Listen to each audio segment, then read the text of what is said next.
Good morning. I am Columbia Daily Tribune City Editor Matt Sanders. With me is our county government reporter Brittany Roos. Real quick, something that we are monitoring right now in sports is Carl Edwards, one of Columbia's favorite sons, is having a news conference right now about his decision to retire from NASCAR. So I know Joel Walljasper is watching that sucker and is going to be ready to file a report, so look for that on our website today. Brittany has a story today about a really hot topic, a controversial subject on the state level and local level. Tell us a little bit more about it. So the city is getting closer to establishing a prescription drug monitoring program. Now, an ordinance is being drafted and would have to be approved by the city council, but there could be a prescription drug monitoring program in Columbia as soon as April that would require pharmacists and other people who dispense narcotics to join onto the system and be alerted when there's a potential for doctor shopping or some abuse of the painkillers.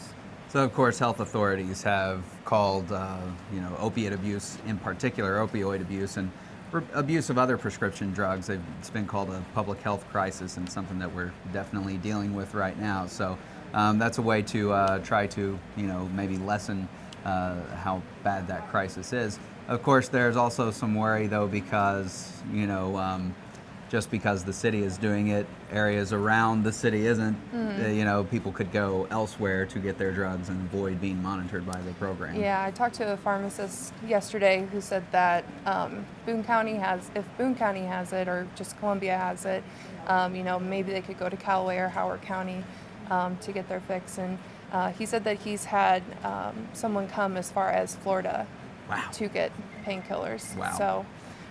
So there is definitely that concern. Of course, and there's not really much indication that on a statewide level this is going to be happening anytime soon, I would imagine. No, it was definitely pushed last year. Representative Holly Rader pushed it. It looks like she has the bill again, but the same senator who has been pretty adamant against it is still adamant. Now, he does have some of his own versions that he calls compromise on the issues. So I guess we'll just see what happens this session. We'll, of course, be monitoring that because that's going to be big news.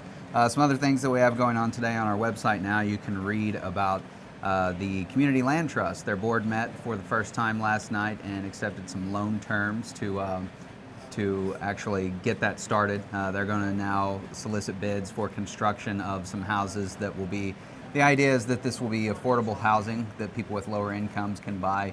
And they buy the house, lease the land, and then the hope is that they will then, when they go to get their next house, they'll get a conventional loan and sort of become, your conventional home buyer.